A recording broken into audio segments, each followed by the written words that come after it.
تقریباً 25 برس میں تمام عالم اسلام آزاد ہو گیا. سن 47 میں پاکستان بن گیا. مشرقی اور مغربی پاکستان 2 خطوں پر مشتمل. انڈونیشیا آزاد ہو رہا ہے, ملیشیا بن گیا ہے, ایک ایک کر کے عرب ممالک آزاد ہو رہے ہیں. تمام مسلمان ممالک تقریباً اکثریت والے جو آزاد ہو گئے. لیکن یہاں سے نوٹ کیجئے, دم لیا تھا نہ قیامت میں ہنوز, پھر تیرا وقت سفر یاد آیا.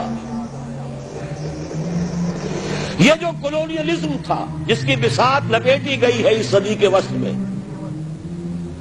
یہ کرسچین کولونیلزم تھا. انگریز کون تھے؟ عیسائی. فرانسیسی کون تھے؟ ولندیزی کون تھے؟ ہسپانوی کون تھے؟ اطالوی کون تھے؟ یہ عیسائیوں کی کولونیل حکومتیں, نو آبادیاتی حکومتیں. وہ بساط ذرا طے ہوئی تھی کہ اسی وقت ورلڈ بینک قائم ہوا. کچھ عرصے بعد IMF قائم ہوا, اور اس سازش کا سارا سلسلہ شروع ہو گیا جو خلیج کی جنگ کے بعد عوام کے سامنے بھی علم نشرہ کر دی گئی. وہ سازش کیا ہے اسے سمجھ لیجئے. چوتھا دور ابھی جاری ہے. اس کو مختصر طور پر تو یوں کہوں گا کہ ایک سیلاب آ رہا ہے نیو ورلڈ آرڈر کے نام سے. نیو ورلڈ آرڈر, اور نیو ورلڈ آرڈر اصل میں کیا ہے؟ براہ راست حکومتیں نہیں ہوں گی دوسروں کی, انہی میں سے لوگوں کو بٹھاؤ, لیکن مالیاتی شکنجے میں جکڑ لو.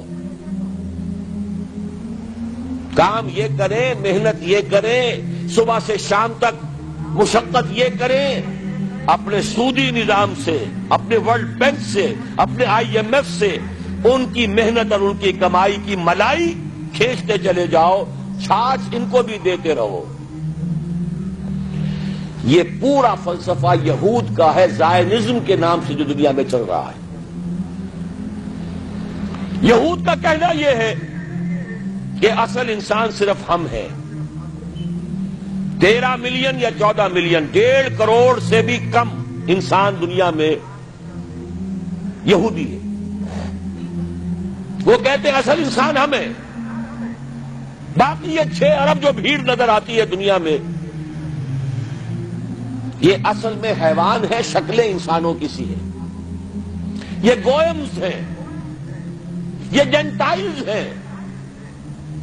ان گوئمز اور جینٹائلز کا خون چوسنا ہمارا حق ہے, جیسے گائے کا دودھ پینا ہمارا حق ہے, بیل کو ہل میں جوتنا ہمارا حق ہے, گھوڑے کو ٹانگے میں جوڑنا ہمارا حق ہے. البتہ گائے کو بھی کچھ چارہ تو ڈالنا پڑے گا نا, بھوکی مرے گی تو دودھ کہاں سے لوگے؟ گھوڑے کو بھی شام کو کچھ دانہ ڈالو گے تو اگلے روز اسے ٹانگے میں جوت سکو گے. اس درجے میں اس بقیہ نوع انسانی کو سبسسٹنس لیول کے اوپر تو باقی رکھو,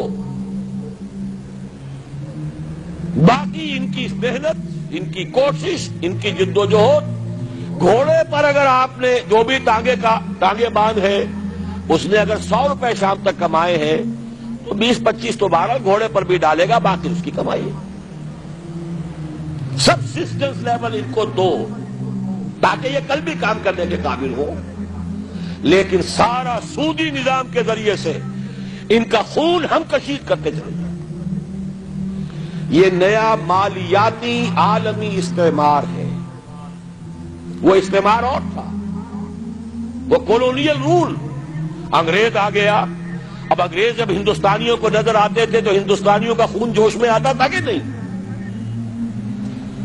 بغاوت کرتے تھے, مارتے تھے, پھر وہ ہندوستانیوں کو مارتے تھے.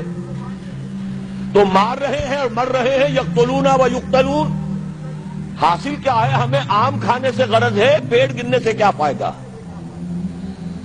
اگر ہم ان کی کمائی, ان کی محنت اسے کشید کرتے چلے جائیں, اس کو کھینچ کر لے جائیں, تو خامخواہ ان کے اوپر براہ راست حکومت کرنے سے حاصل کیا ہے؟ یہ ہے چوتھا دور جس کی نئی شکل صرف بدل گئی ہے. پورے عالم اسلام میں حکومت میں وہی لوگ بیٹھے ہیں، عدل بدل وہ کرواتے رہتے ہیں. ایک زیادہ بدنام ہو گیا یا ہو گئی، چلو اس کو ہٹاؤ دوسرا لے آؤ. کچھ دنوں کے بعد اسے زیادہ بدنام ہو جائے گی یا ہو جائے گا، تیسرے کو لے آئیں گے. الیکشن کراتے رہو، یہ اسی میں مگن رہے. الیکشن ممبری کرسی صدارت بنائے، خوب آزادی نے پھندے اٹھا کر پھینک دو باہر گلی میں. نئی تہذیب کے انڈے ہیں گندے، یہ اقبال کہہ کے گیا ہے. لیکن لگائے رکھو، انہیں کرکٹ کے میچ میں الجھائے رکھو، دیکھتے رہے صبح سے شام تک بیٹھے ہوئے. انہیں پتہ ہی نہ چلے کون ہمارا خون چوس رہا ہے، کتنی جوکیں لگی ہوئی ہیں میرے جسم کے ساتھ اور وہ میرے خون کو چوس رہی ہیں، انہیں پتہ ہی نہ ہو. مست رکھو. اقبال نے تو کہا تھا نا، مست رکھو ذکر و فکر صبح گائی میں اسے. اس سے کہیں زیادہ لذت جو ہے وہ اب وہ میچ دیکھنے میں آ رہی ہے. لگاؤ ان کو طرح طرح کے نام سے جو ہے جوئے کے اندر لگاؤ. یہ تمام دھندے اس لیے ہیں، یہ اس میں مگن رہے حیوانوں کی طرح. اور یہ بھی نوٹ کر لیجئے، یہ بھی ان کے پروٹوکول میں ہے، اخلاقی اعتبار سے انہیں کرپٹ کر دو. انہیں تمیز ہی نہ رہے بیٹی میں اور بیوی میں، انہیں تمیز نہ رہے مرد اور عورت میں. حیوان، بالکل حیوان بنا دو. انسانیت کہیں رہ گئی تو کسی اور بغاوت کا اندیشہ ہے. عورت کو باہر نکالو گھر سے، اسے شمع محفل بناؤ، اسے ہتھیاروں، اسے اشتہاروں کا موضوع بناؤ. موٹر سائیکل کا اشتہار ہے تو عورت، چائے کا اشتہار ہے تو عورت. یہ سارے کھیل یوں ہی نہیں ہو رہے. Protocols of the elders of the Zion 1897 کے ان کا ذرا مشاہدہ کیجیے تو معلوم ہو جائے گا جو کچھ ہو رہا ہے وہ یہود کی وہ سازش. حضور صلی اللہ علیہ وسلم کی اس مقصد بعثت کی تکمیل کا سیلاب جب چلا تھا، تھمتا نہ تھا کسی سے سیل رواں ہمارا. کس نے روکا؟ نہ ایرانیوں کی تلواریں روک سکیں، نہ رومی لیجنز، رومی فوجی دنیا جو ہے تھراتی تھی ان کے نام سے، نہیں روک سکے اس سیلاب کو. حضرت خالد نے کہا تھا رومیوں سے، تم اپنی تعداد پر نہ جانا، اپنے اسلحہ پر نہ جانا، جان لو تمہارا مقابلہ آج اس قوم سے ہے جسے موت اتنی ہی عزیز ہے جتنی تمہیں زندگی عزیز ہے. منحصر مرنے پہ ہو جس کی امید، نا امیدی اس کی دیکھا چاہیے. جو موت کا خواہش مند ہے، شہادت ہے مطلوب و مقصود مومن، نہ مال غنیمت نہ کسوت کشائی، اسے کون شکست دے گا؟ تو اچھی طرح سمجھ لیجئے یہ سارا پیکج ہے. یہ پیکج کا لفظ آج کل بہت استعمال ہو رہا ہے. پیکج، یہ پورا پیکج ہے. انسان کو حیوان بناؤ، جنسی اعتبار سے حیوان، اور اس کو حیوان کی سطح پر لا کر کام کرو. صرف روزی کھاؤ جو تمہارے لیے ضروری ہے، باقی تمہاری محنت کا سب حاصل ملائی اوپر کی ہم لے جائیں. یہ ہے اس وقت اس چوتھے دور کا نصف ثانی. شکل بدل گئی ہے، صورت تبدیل ہو گئی ہے. ابھی ہم غلام ہیں. فرق صرف یہ ہے کہ پہلے انگریز فوجی بھی نظر آتے تھے، اب نظر نہیں آتے. اب ہمارا ہی قوم کا کوئی فرد ان کا کارندہ بن کر، قرقمین بن کر بیٹھا ہے آ کر. سود کس نے حرام کیا؟ اللہ نے. سور کس نے حرام کیا؟ اللہ نے. شراب کس نے حرام کی؟ اللہ نے. بڑا دیندار بنا پھرتا ہے، شراب تو نہیں پیتا، سور نہیں کھاتا، سود کھاتا ہے. تو میں دعوے سے کہتا ہوں کہ خنزیر کی حرمت اور شراب کی حرمت سود کی حرمت کے 100ویں حصے کے برابر بھی نہیں. الربا 70 جزءا، سود کے گناہ کے 70 حصے ہیں. ایسروہا، اس میں سب سے ہلکا حصہ اس کے مساوی ہے. ان ينكح الرجل امه، کہ کوئی شخص اپنی ماں سے زنا کرے. اب آپ کیلکولیشن لگا لیجئے، کیا سور کے کھانے پر اللہ کی طرف سے اعلان جنگ آیا ہے؟ کیا شراب کے پینے پر اللہ کی طرف سے اعلان جنگ آیا ہے؟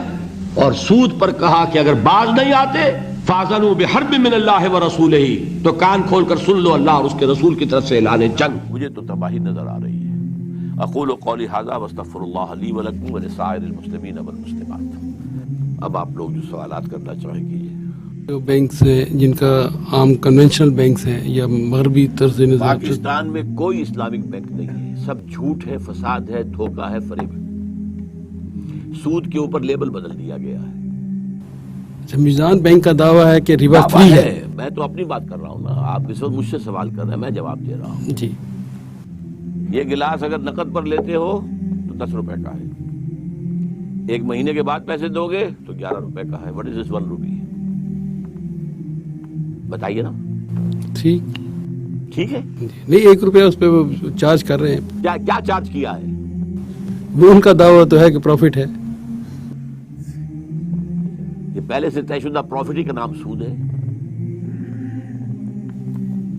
کوئی بینک نہیں، سب یہ دھوکہ ہے، فریب ہے۔ یا وہ میزان ہو، الفلاح ہو، کوئی بھی ہو۔ جی، جو کاروباری لوگ ہیں جب کسی مال کی قیمت گرتی ہے تو وہ اس کو گرا کر بیچتے نہیں ہیں، وہ کہتے ہیں جی ہم نے تو پرانی قیمت پہ خریدا ہے، جب یہ مال نکل جائے گا، نیا آئے گا تو پھر ہم نئی قیمت پہ، کم قیمت پہ دیں۔ تو کیا یہ بھی سود نہیں ہوا کہ وہ کہتے ہیں ہمیں نفع ہی نفع ہو، نقصان نہ ہو تجارت میں؟ اصل میں ایسا ہے، اگر کوئی شخص اپنا مال روکنا چاہتا ہے تو اس کا اختیار ہے، بشرطے کہ مارکیٹ کے اندر اویلیبل ہو مال۔ اگر مال مارکیٹ میں سرے سے اویلیبل نہ رہے، ہولڈنگ ہو جائے تو یہ حرام ہے۔ سود کا نام اطلاق کیجیے، اس پر ہولڈنگ ہے، ہولڈنگ جو ہے احتکار حرام ہے۔ ویسے تو یہ ظاہر بات ہے کہ ایک شخص جو ہے اس نے اپنے اسٹور کے اندر اتنے ہزار من جو ہے گندم رکھی ہوئی ہے بیچنے کے لیے، لیکن یہ ہے کہ یہ نہیں ہے کہ بازار میں گندم اویلیبل نہیں ہے، بازار میں گندم مل رہی ہے، اس وقت تک اسے آپ احتکار نہیں کہیں گے۔ لیکن یہ ہے کہ اگر گندم نہ مل رہی ہو اور آپ روک کر بیٹھے رہے تو یہ احتکار ہے اور یہ حرام ہے۔ جی، کسی بھی برائی کا ساتھ دینے والا وہ بھی اسی میں شامل ہوتا ہے، چاہے وہ اس برائی میں خود شامل نہ ہو۔ جس طرح بینک ہیں، اب اس میں ہم لوگ اپنے پیسے جمع کراتے ہیں، لیکن وہ تو اس پیسے سے بھی سودی کاروبار کرتے ہیں۔ کیا ہمارا ان بینکوں میں پیسہ رکھنا جائز ہے؟ میرے نزدیک بینک میں پیسہ رکھنا ایک تو ہو سکتا ہے کہ آپ نے وہ سیونگ بینک کا اکاؤنٹ رکھا ہو، سود لے رہے ہو تو حرام۔ اگر آپ نے فکس ڈپازٹ کیا ہے اس کے اوپر سود لے رہے ہیں تو حرام۔ البتہ یہ کہ اگر آپ کرنٹ اکاؤنٹ رکھیں تو میں اسے حرام نہیں کہوں گا، اگرچہ مناسب یہ بھی نہیں ہے، کیونکہ آپ نے جو بات کہی صحیح ہے کہ یو آر سپورٹنگ دیم، لیکن اب کیا کریں؟ ویسے بھی ٹرانزیکشن کے لیے بھی کاروبار کے اندر پیسہ یہاں سے وہاں بھیجنا ہے، کیا کریں، کس طرح کریں؟ سروسز ہیں بینک کی، وہ جائز ہیں، وہ حرام نہیں ہے۔ اگر آپ ٹی بھیجتے ہیں اور اس کے اوپر وہ کچھ پیسے جو ہے اپنا کمیشن دیتے ہیں، جائز ہے، تو سروسز جائز ہے۔ اگر وہ انہوں نے کوئی جو ہے وہ بنا دیے ہیں جو اسٹرانگ باکسز ہوتے ہیں اور ان کے اندر آپ نے اپنے کچھ ویلیویبل لا کے رکھ دیے ہیں تو جائز، آپ کرایہ دیں گے اس کا۔ تو اسی طریقے سے معاملہ، لیکن یہ کہ مناسب نہیں ہے۔ مناسب یہ ہے کہ آپ نہ رکھیں کچھ بھی وہاں پر۔ اگر آپ کے پاس کچھ ہے ہی تو بہتر ہے کہ اسے ریئل پراپرٹی کے اندر، ریئل اسٹیٹ کے اندر انویسٹ کریں، کسی اور طرح پہ رکھیں، سونا لے کر رکھ لیں، لیکن حتی الامکان کوشش کریں کہ بینک میں نہ رکھیں۔ آپ نے کہا کہ یہ سودی نظام ہے سارا بینک کا، تو جو لوگ بینک میں کام کرتے ہیں as a soft where engineer یا ایز اے کمپیوٹر آپریٹر، جن کا اس لین دین سے کوئی تعلق نہیں ہے، ان کو جو ملے گی سیلری، کیا وہ بھی حرام کی اس میں آئے گی؟ کہ میں یہاں فتویٰ دینے کے لیے نہیں بیٹھا ہوں، مناسب ہے کہ بینک کی سروس نہ کی جائے، میں یہ مشورہ دے سکتا ہوں، کیونکہ بینک جو ہے وہ 100% سود کا معاملہ ہے۔ بیسک پروپوزیشن کیا ہے کہ کم شرح سود کے اوپر لوگوں سے ڈپازٹ لو اور زیادہ شرح سود کے اوپر لوگوں کو ڈپازٹ دو، تو اس کی آمد بھی اور اس کی رفت بھی دونوں سود پر ہے۔ تو اب میرے نزدیک جو ہے اس کی ملازمت چھوڑ کر اگر 20,000 کی ملازمت کی جگہ کوئی جگہ پر آپ کو 10,000 کی مل جائے تو وہ بہتر ہے۔ البتہ یہ میں آپ کو بتا دوں کہ کوئی شخص بھی ہم میں سے 100% سود سے فارغ نہیں ہے۔ ہماری فضا میں سود ہے، ہماری غذا میں سود ہے۔ جو گندم کا دانہ ہمارے اندر جاتا ہے اس کے اندر سود شامل ہے۔ اس کے لیے بیج خریدا گیا تھا سودی قرضے پر، اس کے لیے پیسٹی سائڈز خریدے گئے تھے سودی قرضے پر، اس کے لیے کھاد لی گئی تھی سودی قرضے پر، اس کے لیے اگر ٹریکٹر لیا گیا تھا سودی قرضے پر، ایک ایک دانے میں سود ہے. تو حضور نے فرمایا تھا کہ ایک زمانہ آئے گا کہ چاہے کوئی شخص سود کھائے نہ، لیکن سود اس کے اندر سود کا غبار یا دخان ضرور جائے گا. اگر ہوا میں ڈسٹ سسپینشن ہے تو آپ سانس لیں گے تو وہ ڈسٹ تو آپ کے اندر جائے گی. اگر اس کمرے میں خدا نہ خواستہ اس وقت کوئی ایسی شکل ہو جائے کہ دھواں بھر جائے تو سانس لینے کے لیے آپ کو جینے کے لیے سانس لینا ہے اور سانس کے ساتھ دھواں جائے گا. یہ دو ہی الفاظ حضور نے استعمال کیے، غبار اور دخان. یہ تو جائے گا، یہ تو ہر ایک کے اندر جا رہا ہے. لیکن جہاں ڈائریکٹ ٹرانزیکشن سود کی ہو رہی ہے اس سے تو بچے کم سے کم. السلام علیکم ڈاکٹر صاحب، آصف میرا نام ہے، فوج سے میں ریٹائر ہوں. آج کل ایک پرائیویٹ ادارہ ہے اس میں کام کر رہا ہوں. تو جی سر، میں اس میں مینیجر ایڈمنسٹریشن کے طور پہ کام کر رہا ہوں. جی میجر ریٹائر ہوں جی سر. تو سود وغیرہ وہ نہیں لیتے ہیں اور ویسے بھی انشورنس بھی نہیں کروائی ہوئی ہے انہوں نے، صرف اسی سود کے حوالے سے.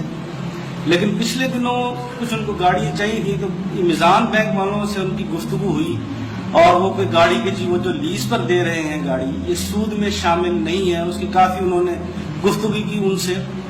لیکن آخری بات جو انہوں نے کی کہ جی میری ان سے گفتگو ہوئی ہے، بلکہ انہوں نے یہ کہا کہ ایک حوالہ دیا، چونکہ مجھ سے بھی وہ گفتگو کرتے رہتے تھے تو میں نے ان سے کہا کہ نہیں یہ سود ہے. اور میں ڈاکٹر صاحب کو بھی پڑھا ہے اور مولانا مودودی کو اور لوگوں کو بھی جو مجھے سمجھ میں آیا ہے یہ بینک سے لینا سود ہے. لیکن انہوں نے پچھلے دنوں حوالہ دیا جب ان سے گفتگو کی میزان بینک والوں سے کہ ڈاکٹر صاحب بھی کہتے ہیں، ڈاکٹر صاحب بھی کہ یہ ٹھیک ہے کہ گاڑی آپ ہم سے لے سکتے ہیں، یہ اس طرح کا ہمارا کوئی جو ہے وہ ٹھیک ہے. تو برائے مہربانی اس چیز پر ذرا تھوڑی سی روشنی ڈال کے واضح کر دیجیے کہ یہ بڑی شکریہ. دیکھیے دو چیزیں ہیں، ایک ہے پیور لیزنگ، وہ حلال ہے. ایک ہے لیز فائنینسنگ، وہ حرام ہے. لیز کا لفظ مشترک ہے. پیور لیزنگ کیا ہے؟ آپ نے ایک مکان بنایا ہے، 50 لاکھ لگ گیا آپ کا، آپ کرائے پر دے رہے ہیں 10,000 روپیہ لے رہے ہیں. اب ظاہر بات ہے جائز ہے. وہ مکان اس کی ملکیت نہیں ہوگا، نہ وہ خریدار ہے، وہ آپ کا کرایہ دار ہے. جب جائے چھوڑنے کا کرایہ ختم، یا جب آپ اس سے خالی کروا لیں گے کرایہ ختم. تو یہ ہے کرایہ. بعض لوگ ہیں ذرا زیادہ انتہا پسند، وہ کرائے کو بھی حرام کہتے ہیں. میں ان میں شامل نہیں ہوں. میں سمجھتا ہوں کہ کرایہ جو ہے، کرایہ انسان کا بھی کرایہ ہے. آپ مزدور کو کرائے پر ہی لے رہے ہیں، جو 8 گھنٹے وہ کام کر رہا ہے وہ انسان کا کرایہ ہے. اس لیے عاجر اور اجیر وہ اس میں وہ بھی شامل ہے، انسان بھی. تو کرایہ جو ہے وہ مکان کا بھی جائز، کار کا بھی. وہ کیا ہے؟ 10 لاکھ کی کار خریدی تھی، آپ کو دی ہے، آپ اس میں 20,000 30,000 40,000 روپے ماہانہ انہیں کرایہ دیتے رہے. جب تک آپ کرایہ دیں گے کار آپ کے پاس رہے گی. آپ خود واپس کر دیں یا وہ واپس لے لیں، کرایہ ختم. یہ ہے وہ. اصل میں میزان بینک والے میرے پاس بھی آئے تھے اور ان کا بڑا وفد آیا تھا بہت. تو میں نے کہا تھا کہ کار فائنینسنگ کیا ہے؟ کہ آپ کار خریدنا چاہتے ہیں، 10 لاکھ کی کار ہے، آپ کے پاس تو پیسے نہیں ہیں. بینک والے کہتے ہیں ہم خرید دیتے ہیں، ہم آپ کو قسطوں پہ دے دیں گے. وہ قسطیں جو ہیں 15 سال میں پوری ہوں گی، لیکن کرایہ کی قیمت 15 لاکھ بن جائے گی اس کی. یہ سود ہے، نرا سود، چٹا سود. اس کو میں کسی صورت میں جائز نہیں کہہ سکتا. اس حوالے سے مجھے فقہا سے بھی، علماء سے بھی اختلاف ہے دو چیزوں میں. بیع مؤجل اور بیع مرابحہ کو وہ جائز کہتے ہیں، میں نہیں کہتا. یہ اگر آپ گلاس خریدتے ہیں نقد پر تو 20 روپے کا ہے، اگر 1 مہینے بعد پیسے دیں گے تو 25 کا ہے. یہ 5 روپے کیا ہے؟ عقل عام سے کام لیا جائے. آخر شریعت عقل عام کے خلاف نہیں ہے. یہ آپ نے قرض دیا ہے نا، یہ اور قرض کے اوپر 5 روپے زیادہ نہیں ہے، سود ہے. میرے نزدیک سود ہے. ہماری فقہ کے روح سے یہ جائز ہے، مجھے ان سے اختلاف ہے. بیع مرابحہ یہ ہے، اور جو جائز بھی ہے بیع مرابحہ وہ ہے نقد میں. کیا آپ گئے کسی دکاندار کے پاس میں فلاں جو ہے یہ شے مجھے دے دو، وہ کہے بھائی میں نے یہ 100 روپے کی لی تھی، آپ مجھے 110 دے دیجیے. آپ کہتے ٹھیک ہے، پھر کہہ رہے ہو صحیح کہہ رہے ہو، ٹھیک ہے میں 10 دیتا ہوں. یہ مرابحہ ہے کہ آپ نے رضامندی کے ساتھ اس کو 10 روپے دینے قبول کیے نفع کے. مرابحہ ربح سے کہتے، ربح کہتے فائدہ، فائدہ پہنچانا ایک دوسرے کو. یا آپ کسی کو کہتے ہیں کہ بھائی میں تو بازار سے واقف نہیں ہوں، میرے لیے فلاں چیز اتنی مقدار میں خرید دو، میں تمہیں اس پر اتنے فیصد جو ہے وہ کمیشن دے دوں گا، ٹھیک ہے، جائز ہے، خریدنا ہے آپ نے، خریدار آپ ہے، وہ نہیں ہے، وہ اس کے درمیان میں اس نے کہا اگر یہ ہو کہ صاحب آپ کو 20 کروڑ کی مشینری منگوانی ہے، بینک کہتا ہم منگوا دیتے ہیں، سارا خرچہ ہم کریں گے، ہمارے ویئر ہاؤس میں آگے، اب ہم سے بات کرو، یہ لو دیکھو ڈاکومنٹس، یہ 20 کروڑ کی آئی ہے، ہم تمہیں قسطیں بنا دیتے ہیں، 30 کروڑ ہوں گے لیکن 20 سال میں دے دینا پیسے، یہ حرام ہے، سود ہے۔ اس وقت جتنی بھی فائنینسنگ ہو رہی ہے وہ اس بنیاد پر ہو رہی ہے، فائنینسنگ، یہ حرام، اس میں کسی شک و شبہ کی گنجائش نہیں میرے نزدیک قطعاً۔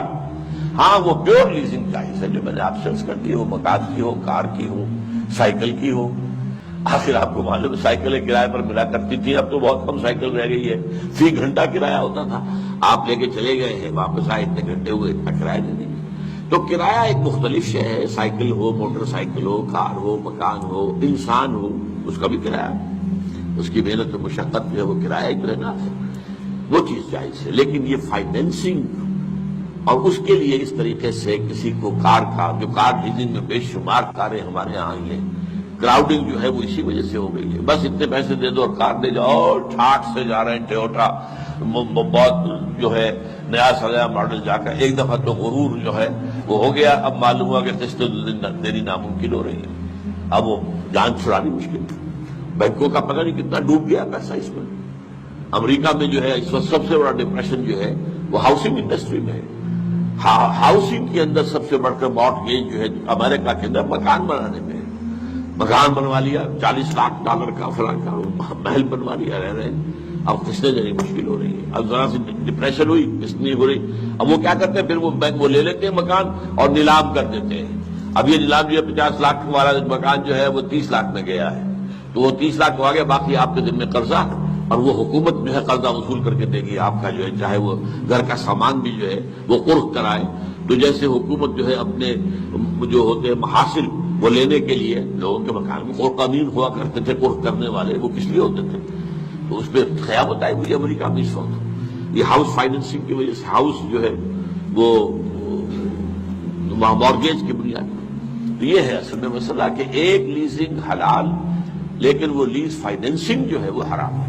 چلیے جی، سود سے متعلق مجھے کویشچن کرنا تھا کہ اس میں ہم کلیئر نہیں ہے کہ مطلب ہماری اکانومی بیسکلی سود پہ، انٹرسٹ پہ ڈپینڈنٹ ہے، انحصار کرتی ہے سود کے اوپر، انٹرسٹ کے اوپر اور اکنامی، لیکن جو بھی اسکالرس کہہ لیں وہ ابھی تک اس چیز پہ بلینک ہیں، وہ کوئی مساوی پیرالل اکانومی ابھی تک نہیں بنا سکے کسی بھی اسلامی ملک میں یا انڈیویجولی بھی، تو how can we as a individual avoid this interest?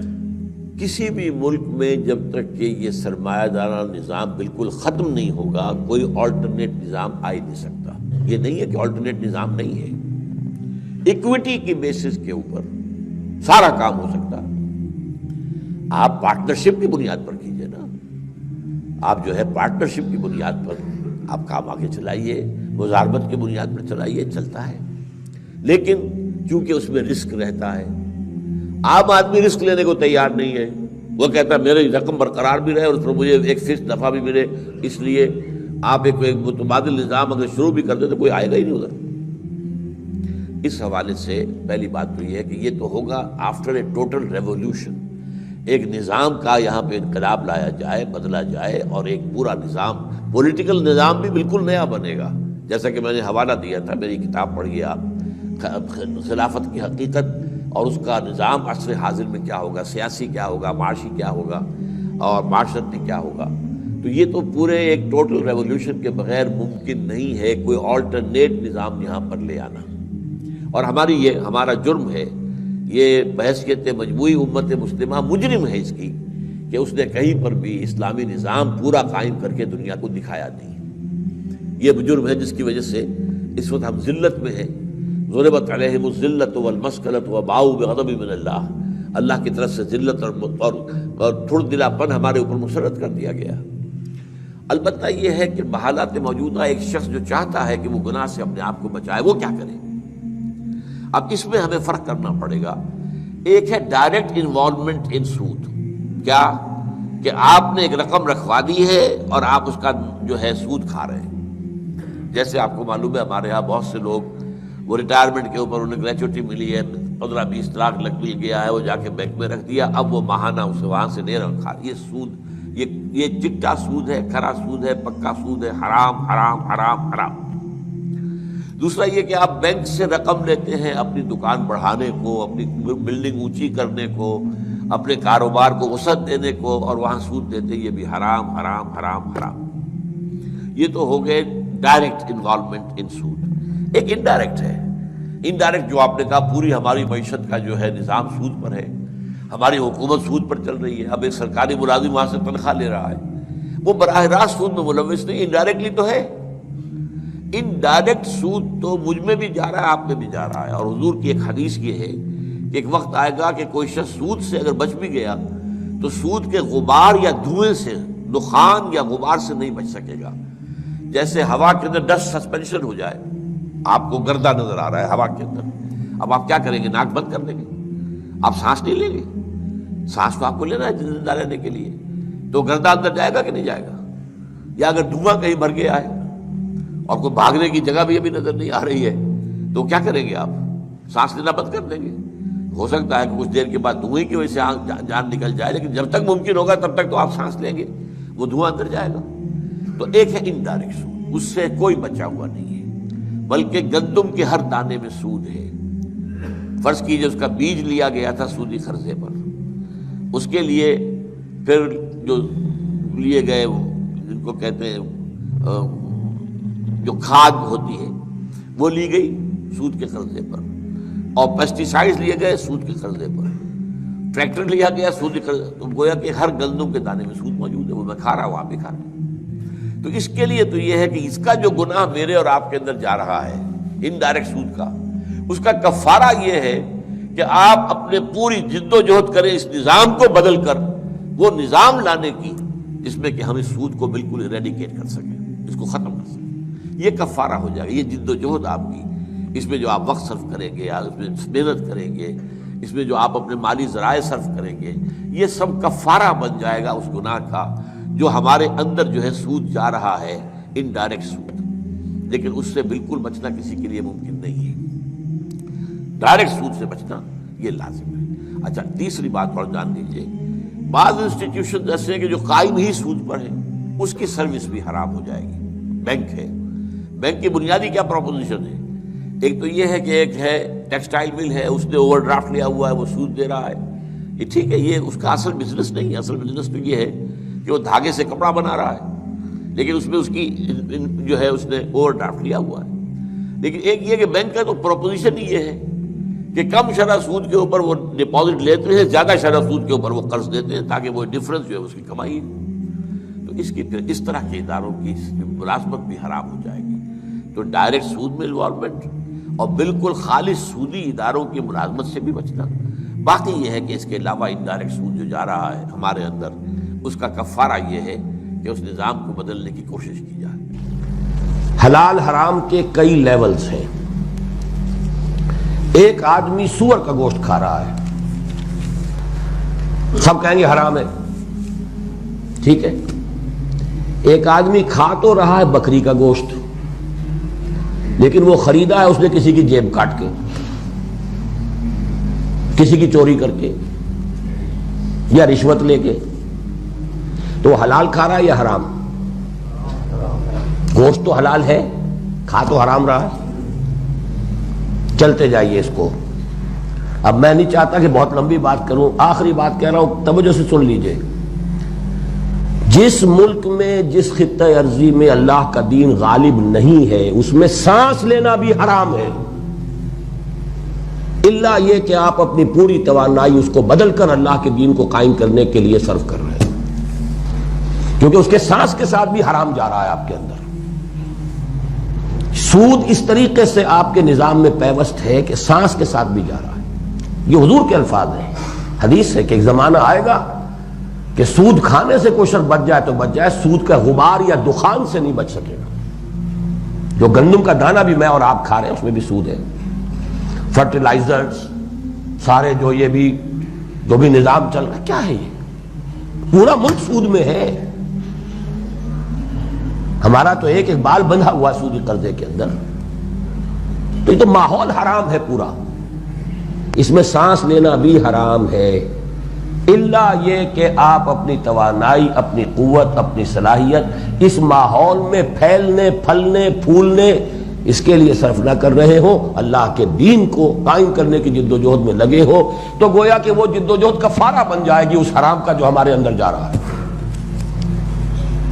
ان حالات میں البتہ تیسری بات سمجھ لیجئے، ان حالات میں بھی کسی جگہ حرام بہت گاڑھا ہے، کسی جگہ کم ہے، درجہ ہے ضرور. مثلا ایک یہ ہے کہ ایک شخص سود پر رقم دیتا ہے کوئی پٹھان کسی کو، اور وہ ماہانہ آ کر جو ہے وہ پاؤنڈ آف فلیش کاٹ کر لے جاتا ہے اس غریب آدمی کا. یہ بدترین سود ہو گیا یوزری. ایک یہ ہے کہ سود کا نظام ہے، ایک شخص سودی قرضہ لے رہا ہے بینک سے اور کام کر رہا ہے. ایک یہ ہے کہ بینک جو ہے وہ در حقیقت سود ہی کی بنیاد پر قائم ہے. سود کی دلالی کا نام بینک ہے. کم شرح سود پر ڈپازٹ لیجئے، زیادہ شرح سود پر ایڈوانس کیجئے، تو جو ڈفرنس ہے وہ بینک کی کمائی ہے. یہی ہے نا. معلوم ہوا کہ سب سے بڑا گاڑھا اڈا جو ہے سود کا انسٹیٹیوشن وہ بینک ہے.